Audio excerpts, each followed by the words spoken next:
ಆತ್ಮೀಯ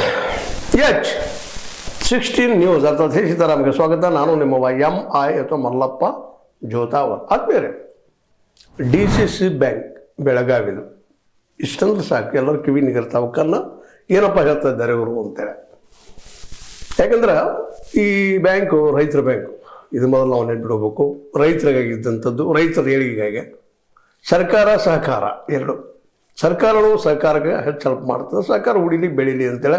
ಯಾಕಂದ್ರೆ ಸಹಕಾರ ರಂಗದಲ್ಲೇ ಅಲ್ಲಿ ಶ್ರೀಮಂತಿಕೆ ಇರ್ತದೆ, ಅದು ಉಳಿಬೇಕಾಗ್ಯದ. ಅದು ದುರಂತ ನಮ್ಮ ದೇಶದಲ್ಲೇ ಸಹಕಾರ ರಂಗ ಅಲ್ಲಿ ಭ್ರಷ್ಟರಷ್ಟು ಕೆಡ್ತಾ ಇದೆ ಅನ್ನೋದು ಎಲ್ಲರಿಗೂ ಗೊತ್ತಿರೋ ವಿಷಯ. ಅದು ಬೆಳಗಾವಿ ಜಿಲ್ಲೆಯಲ್ಲಿ ನಾವು ಸಾಕಷ್ಟು ನೋಡಿದ್ವಿ. ಹಿಂದೆ ಕ್ರಾಂತಿವೀರ ಸಂಗೊಳ್ಳಿ ರಾಯಣ್ಣ, ನಿಮಗೆ ಗೊತ್ತದ ಏನಾಗಿದೆ ಸೊಸೈಟಿದು ಪರಿಸ್ಥಿತಿ, ಯಾವ ರೀತಿಯಾಗಿ ಅಲ್ಲಿದ್ದಂಥ ಮೆಂಬರ್ಗಳವರು ದುಡ್ಡಿನ ಹೊಡೆದ್ರು ಮಾಡಿದರು ಅನ್ನುವಂಥ ಜನಸಾಮಾನ್ಯರ ದುಡ್ಡನ್ನು ಹೆಂಗೆ ದಿವಾಳಿ ಎಬ್ಬಿಸಿದ್ರು ಅಂತ. ಅದ್ರ ನಂತರದಲ್ಲಿ ರಾಣಿ ಚೆನ್ನಮ್ಮ ಸೊಸೈಟಿ ಬೈರಂಗಲು ಅದು ಏನೇನಾಯಿತು ಸಹಿತ ನಿಮಗೆ ಗೊತ್ತದ. ಹಿಂಗೆ ಅನೇಕ ನಾವು ಹೇಳ್ಬೋದು, ಸಾಲಿಡೋದು ಹೇಳ್ಬೋದು. ಅನೇಕ ಕೋಆಪರೇಟಿವ್ ಸಂಘ ನೇಮಿಸೋದು, ಮಾಡೋದು, ದುಡ್ಡು ಕೊಡಿಸೋದು, ಹೊಡೆದು ಎಬ್ಬಿಸ್ಕೊಂಡು ಹೋಗಿ ಕೊಡೋದು. ಹೀಗಾಗಿ ಒಂದು ನಿಜವಾಗಿಯೂ ಸರ್ಕಾರಕ್ಕಿಂತಲೂ ಬಲಿಷ್ಠವಾಗಿ ಸಹಕಾರಂಗ ಬೆಳಿಬೇಕಾಯ್ತು, ನಮ್ಮಲ್ಲೇ ಬೆಳೆದಿಲ್ಲ. ಇದಕ್ಕೆ ಕಾರಣ ನಮ್ಮಲ್ಲಿ ಭ್ರಷ್ಟ ಮನಸ್ಸುಗಳು. ಅದಕ್ಕೆ DCC ಬ್ಯಾಂಕ್ ಅಷ್ಟೇ ಈಗ ಲಾಭದಲ್ಲದ. ಹೊಸ ಆಡಳಿತ ಮಂಡಳಿ ಮೇಲೆ ಒಂದಿಷ್ಟು ವಿಶ್ವಾಸ ಕಡಿಮೆ ಅದು ಕಾಣ್ತದೆ ಜನರದು.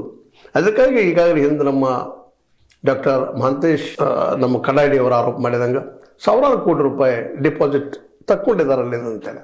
ಅದನ್ನು ಈಗ ನಿಮ್ಮ ಮುಂದೆ ಹೇಳಿದ್ದೀನಿ ನಾನು ಹಿಂದಿನ ಎಪಿಸೋಡ್ಗಳೆಲ್ಲ. ಅದೇನಲ್ಲಿ ಈಗ ಮತ್ತೆ DCC ಬ್ಯಾಂಕ್ ಮೇಲೆ ಯಾಕಪ್ಪ ಅಂದರೆ, ಈಗಾಗಲೇ ನಮ್ಮ ಬಾಲಚಂದ್ರ ಜಾರಕಿಹೊಳಿ ಅವರಾಗಿರ್ಬೋದು, ಸತೀಶ್ ಅವರಾಗಿರ್ಬೋದು, ಅವ್ರ ನೇತೃತ್ವದಲ್ಲಿ DCC ಬ್ಯಾಂಕನ್ನು ತಮ್ಮ ಸುಪರ್ದಿ ತೆಗೆದುಕೊಂಡಿದ್ದಾರೆ. ಅದನ್ನು ಹೆಡ್ ಯಾರಪ್ಪ ಅಂತಂದ್ರೆ ನಮ್ಮ ಅಣ್ಣಾ ಸಾಹೇಬ್ ಜೊಲ್ಲೆ ಅವರು BJPಗಿರಿದ್ರು ಸಹ ಇವ್ರ ಜೊತೆ ಹೊಂದಾಣಿಕೆ ಮಾಡಿಕೊಂಡು ನೆಲೆಸ್ತಾ ಇದ್ದಾರೆ. ಮತ್ತು ಒಳ್ಳೆ ಸಹಕಾರಿ ತತ್ವದ ಮೇಲೆ ಬೆಳೆತಿರ್ತಂಥವ್ರು ತಮ್ಮ ಬೀರೇಶ್ವರ ಸೊಸೈಟಿಯನ್ನು ಲಾಭದಲ್ಲಿ ಸಾವಿರಾರು ಕೋಟಿ ಲಾಭದ ಇಟ್ಟುಕೊಂಡಂಥವ್ರು. ಸ್ವತಂತ್ರವಾದ ಮೀಡಿಯಾಗೆ ಬೇಕಾಗಿರುವುದು ಸ್ವತಂತ್ರ ಧ್ವನಿ. ಆ ಸ್ವತಂತ್ರ ಧ್ವನಿ ಉಳಿಸಲು ನೀವು ಮಾಡಬೇಕಾದದ್ದು ಇಷ್ಟೇ. ಅದೇನಪ್ಪಾ ಅಂತಂತಂದ್ರೆ, ನಿಮ್ಮ ಕೈಲಾದಷ್ಟು ಸಹಾಯ ಈ ಚಾನಲ್ಗೆ ಮಾಡಿ ಹಾಗೂ ನಿಮ್ಮ ಧ್ವನಿಯನ್ನು